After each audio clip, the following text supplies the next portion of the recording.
Express. I am your friendly host, Kirk Ray Smith, and as always, I'm extremely excited, grateful, and appreciative to everyone who tunes in week after week for the Church Express, and all those who aren't able to tune in live but pick it up at some point throughout the week. Really appreciate it.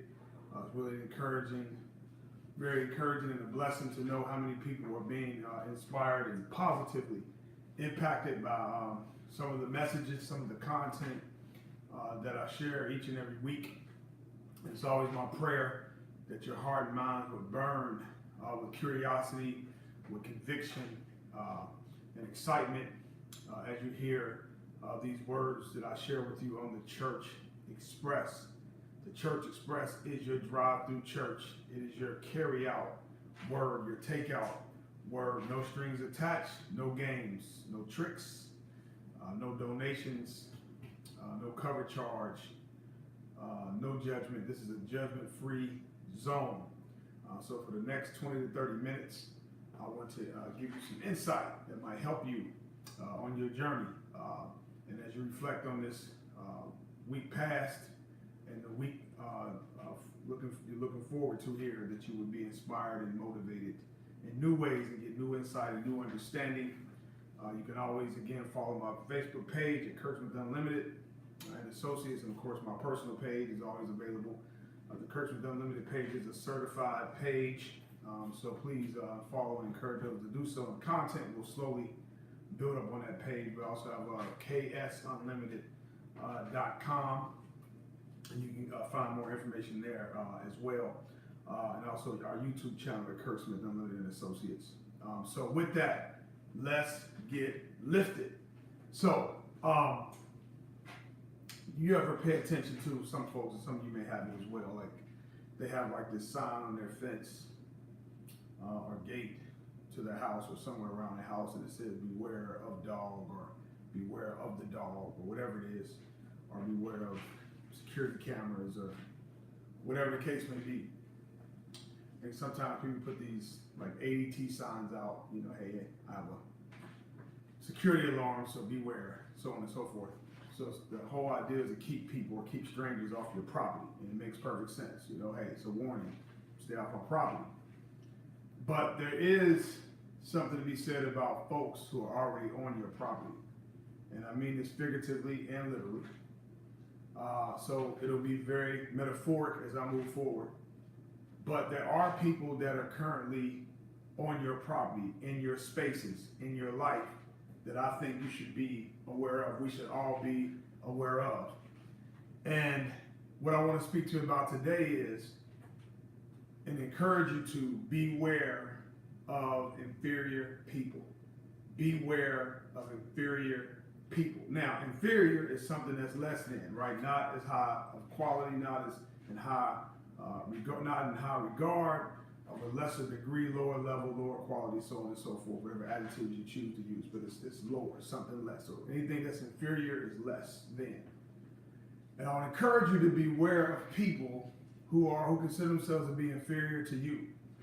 Okay, because here's what they'll do. See, inferior people, they're funny. They do interesting, strange, and maybe not so strange things.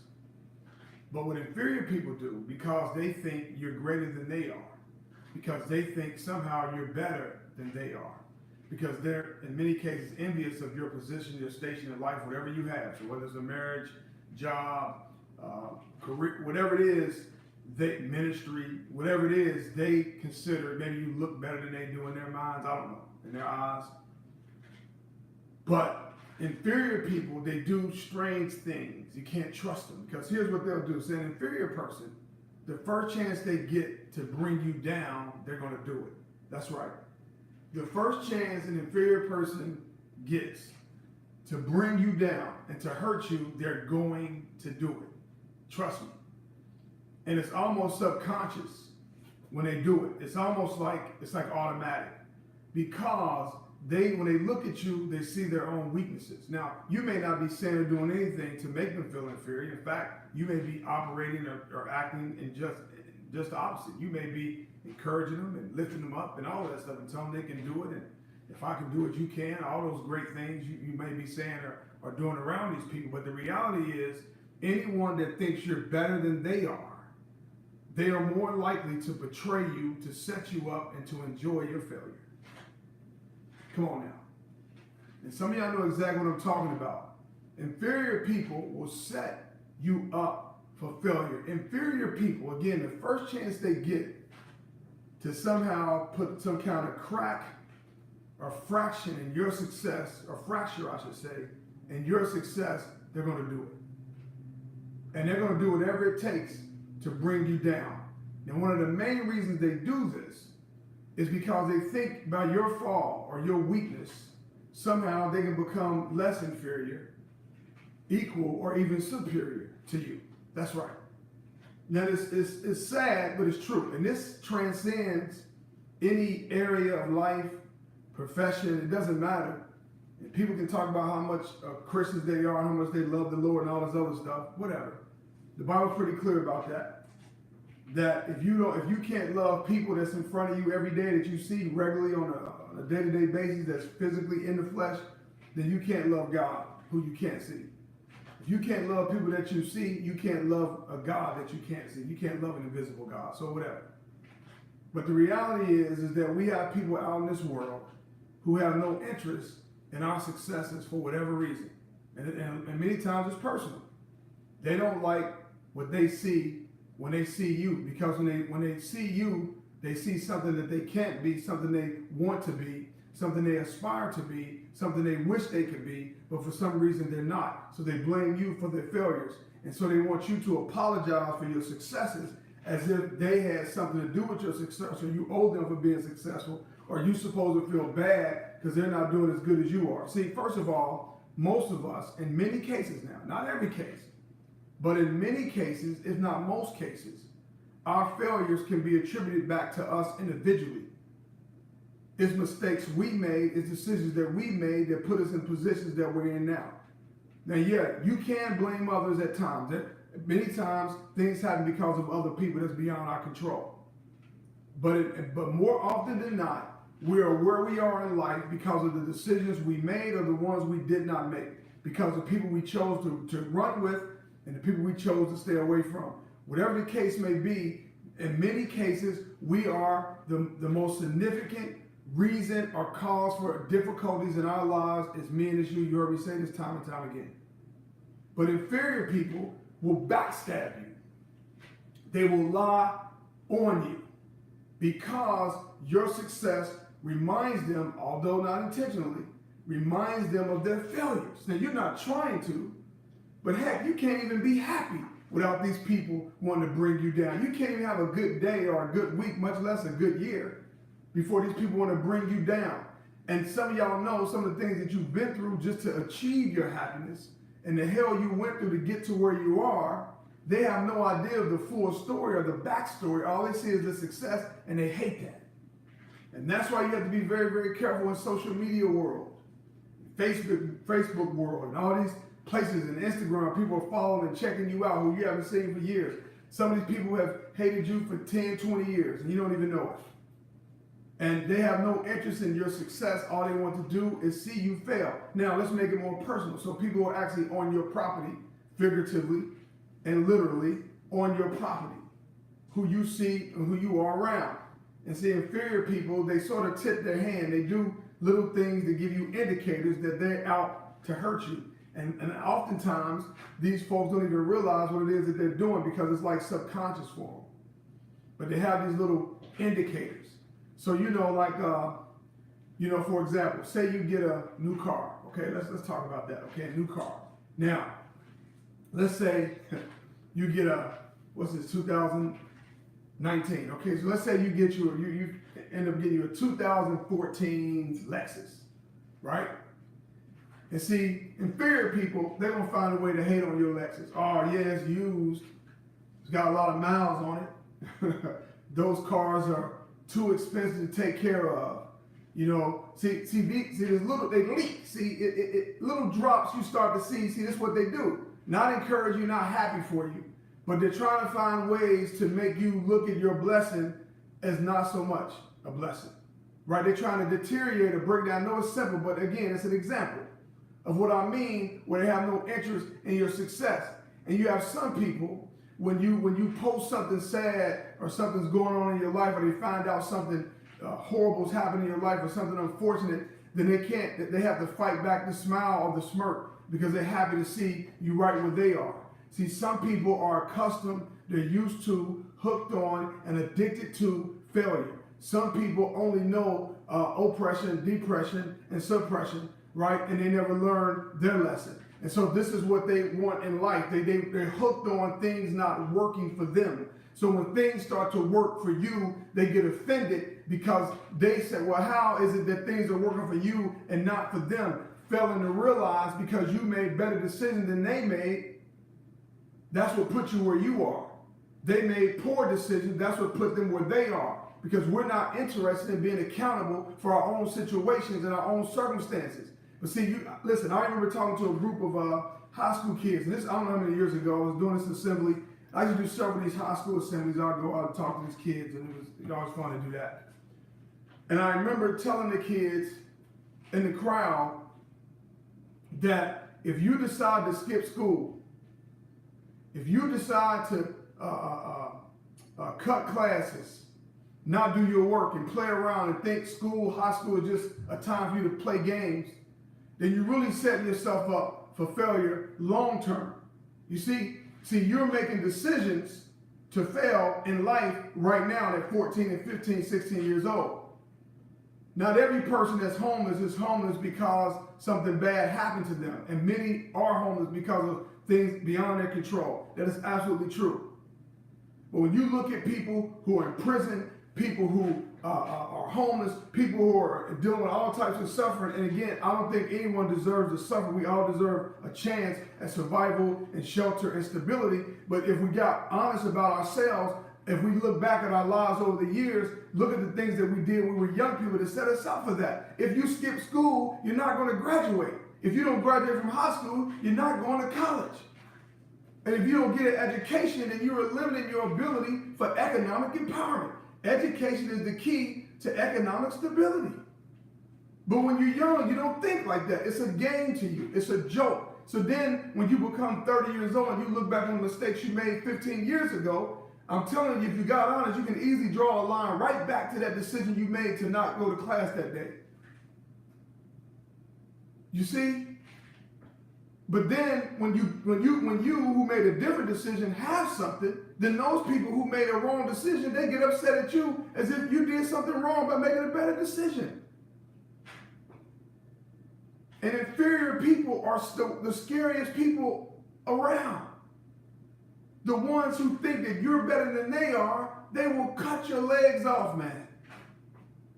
They will lie on you, as I said. And every weakness that you have, they will illuminate your weaknesses.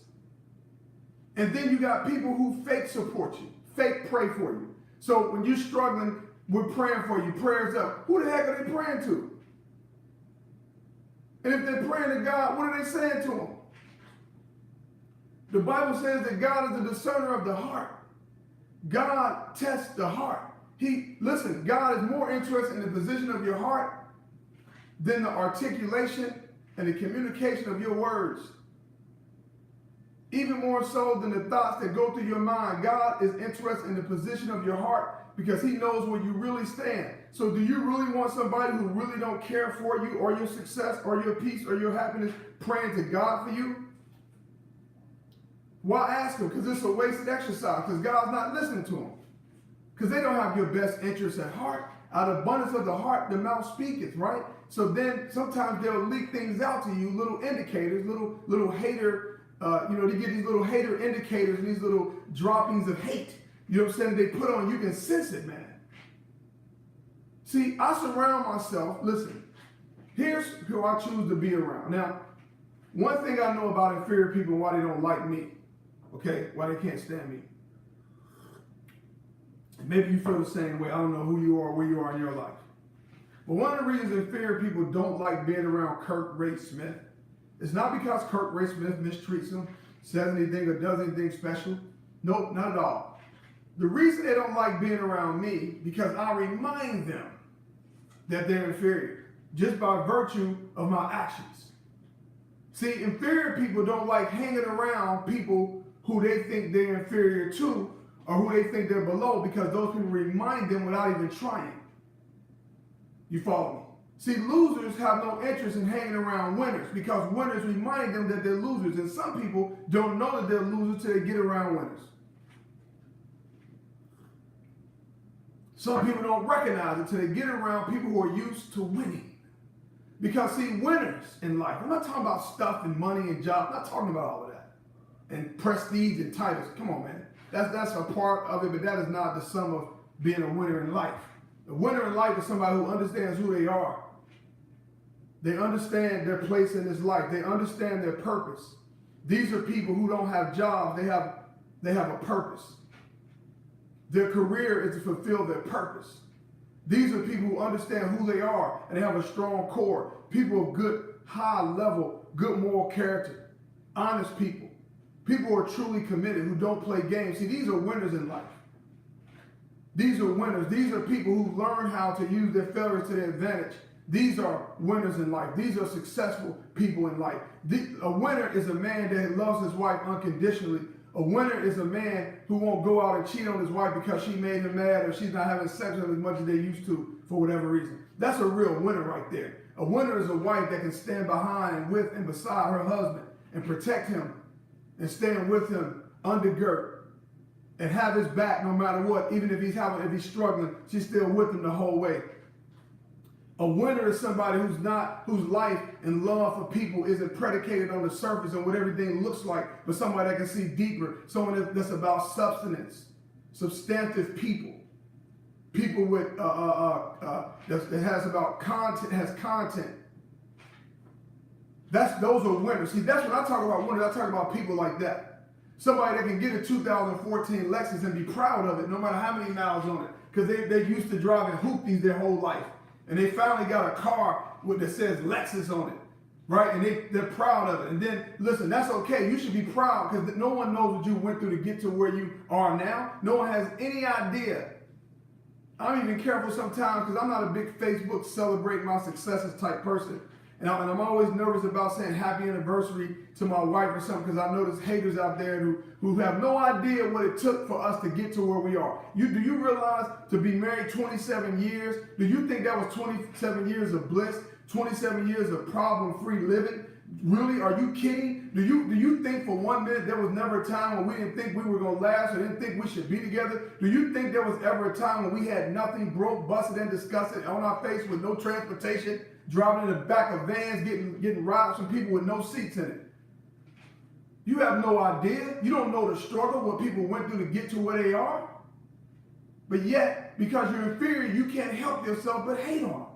And inferior people are dangerous because they'll smile at your face and shake your hand and tell you congratulations, man. Ready to stick a knife in you. So inferior people don't like to hang around winners because they remind you. So then if you look around in your own life and you're surrounded by losers, people who have no ambition, no drive, no determination, no interest in fidelity, no interest in going higher, no interest in growing spiritually, no interest in getting educated, no interest in careers, no interest in investment, no interest in the future, just want to live day by day in a strictly survival mode. Dishonest people, loud people, they want to fight all the time, always argumentative, always want to set something up, always want to keep something going, always think they're better than other people. Obviously, inferior people think they're better than other people. That's why they're inferior, because they think they're better and don't even know that they're not better. And then when they get around people like you and people like me, we remind them that they're not better and they get upset and try to hurt us so they can feel better than we are. So in their mind, an inferior person, if they can bring down the person that they think is superior to them, then they can all of a sudden take that seat of superiority. And I think they're deceived by the devil, honestly. But that's what they do. They hang around each other. So if you're surrounded by a bunch of losers and weak-minded people who make excuses for everything, all their failures is somebody else's fault, then you need to look in the mirror. Because only ducks hang with ducks. See, ducks like hanging around other ducks. But see, ducks can't hang around eagles because eagles remind ducks that they're ducks. And see, some of us are eagles, I call us birds walking, hanging around ducks, and you know you're an eagle. But you hang around ducks and you conform yourself to duck ways so you can duck responsibility and duck accountability and duck hard things and duck challenges because you're afraid of whatever, and you're an eagle walking and quacking with ducks. You don't even look right. So if you want to be a true, recognize your eagleness, your eagle status, and fly with eagles. Because here's what happens when you get away from ducks, you eagle. When you get away from ducks, you get around other eagles. So things change around eagles because we fly higher than ducks. Eagles only argue with eagles. Eagles don't argue with ducks. It's a waste of time. Eagles only bump into eagles, other eagles, not ducks. We don't quack. We keep flying. We protect our young. We elevate the conversation. We elevate the situation. We elevate the circumstance. See, we're at a different level. And then sometimes, well, often what those ducks do, every now and again, if you see an eagle, it's only when an eagle is going after his or her prey that you see an eagle anyway, or you see it on the top of a flag or at a big game or something. But you don't see eagles around every day, but you see ducks all the time. And sometimes those ducks, they see those eagles and they want to judge it and say, man, look at those eagles over there. Man, those eagles, they think they're better than us ducks. Quack, quack, quack, quack, quack. I mean, who does that eagle think he is? Who does that eagle think she is? And then you get, listen, because you used to run with ducks, and when the ducks see you acting like an eagle and hanging around eagles, they say, man, you ain't nothing but a duck. You trying to act like you an eagle, but you really ain't no eagle. You a duck just like us. Quack, quack, quack. That's what they do. And the thing about ducks, if you ever see them on a pond, and they float across a pond or a body of water, and if you look underneath the water, the legs are flapping.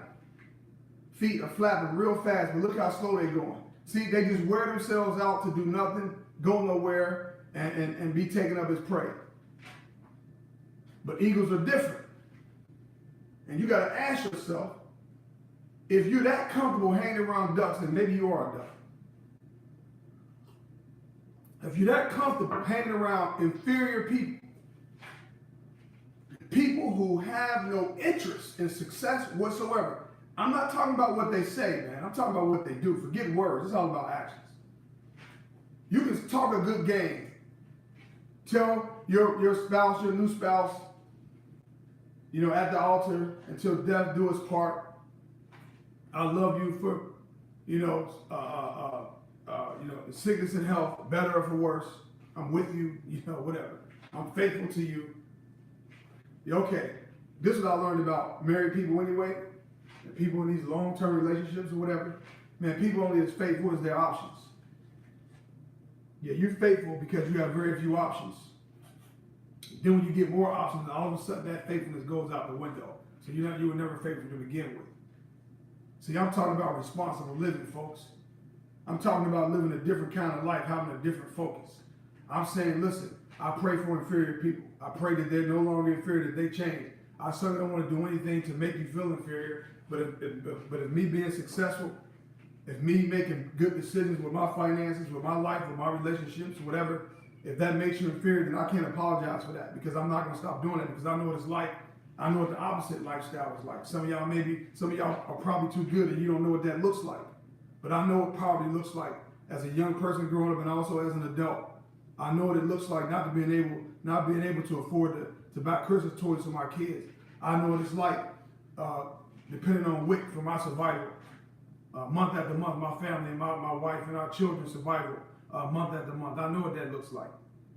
You know what I mean? I know what it's like to have nothing and depend on the government to help me. I know what that's like. And I know that with everything within my control, because listen, you can only control what you can control. My thing is, I control what I can, leave the rest up to God. But I'm not going to sit here and make decisions now that's going to destroy my future. I'm not going to let my current situation disqualify or take away my destination. Not going to allow it to happen. I made a decision a long time ago, get away from ducks. They could come at you spiritual and talking all this crazy stuff and whatever they want to say. I don't care. Get away from ducks, man. You need to leave those people, seriously, because they're going to hold you down, especially if you know you're an eagle. And if you're a duck, just try to be a top duck. I mean, I guess you can be the best duck you can be. I mean, you want to be the #1 duck, go for it. But if you're an eagle, if you have an eagle mentality, run from them folks, man. I don't care if they're related to you or not. You need to get away from them because they're going to hold you back. And you're going to be, I'm almost 50. You want to be sitting 50 years old with all these regrets, 60 years old with all these regrets, heck, even 30 years old with all these regrets because you hung around ducks and you knew you were an eagle. See, I realized I was an eagle years ago. Once I recognized my eagle status, I started to slowly, gradually get away from ducks. Stop calling them, stop texting them, stop returning their calls, all of that stuff. Stop hanging with them, everything. Got away from them because I want to be around some eagles. Any eagles out there? Where the eagles at? Where my eagles at? Any eagles? Some of y'all know, listen, some of y'all heard me say this before that's listening. And if you heard me say this before, then give me a shout out. You know, give me a shout out, my eagles. Y'all know y'all out there. You know, that used to hang with ducks and didn't realize you were an eagle. And then you got around some eagles or you heard from an eagle and you started flying high. And your life got better. That's right. That's what happened.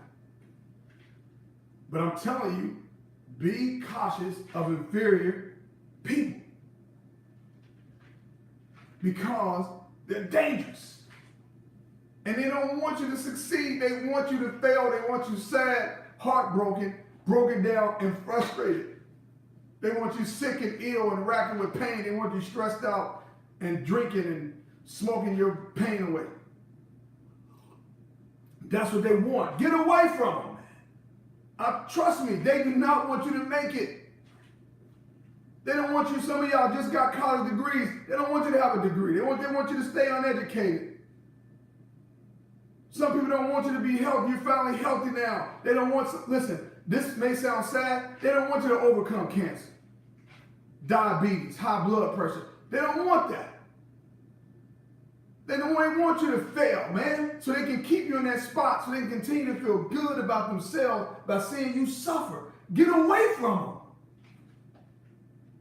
Sadly, you got spouses that are the same way. Spouses who don't want you to make it, man.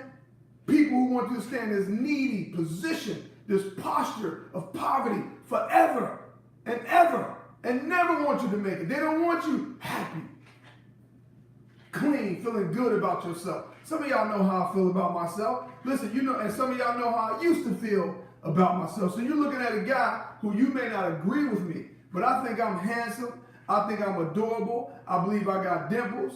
I'm dark skinned. I'm 6 feet tall. You know what I mean? My body ain't perfect, but it's getting there. That's how I feel about me. And that's okay if you feel differently, because all that matters is how I see myself. Because I used to see myself as exactly the opposite, ugly, rejected, as if I didn't matter, and useless and worthless in this world and on this earth, as if I was nobody, picked on, dogged, doubted. Even in church, people doubted and laughed at my wife and I. We remember them laughing at Kirk and Vanessa with all those kids and no money, where everybody was single, living good and doing this and doing that. And we were the ones, we were the poor couple. We were the ones struggling. People laughed at us and thought that was a joke. But little did they know, God was up to something. And now you got this. So I'm proud of myself. Straight from the hood, from Cincinnati, Ohio, Avondale, A1. Some of y'all know what I'm talking about. With nothing, no hopes, no dreams, no future, no path. But God said something differently. So here I am. What about you? Where you at? Are you going to keep quacking with them ducks? Or are you going to fly like an eagle? That's your choice. So all I'm saying, folks, warning, newsflash, beware of inferior people. Some of the most dangerous people on earth. You guys have a great week. Be encouraged. Share the video. Make comments. I'll keep responding. That'll get the views up. And we're going to do this again next week. But until then, 1.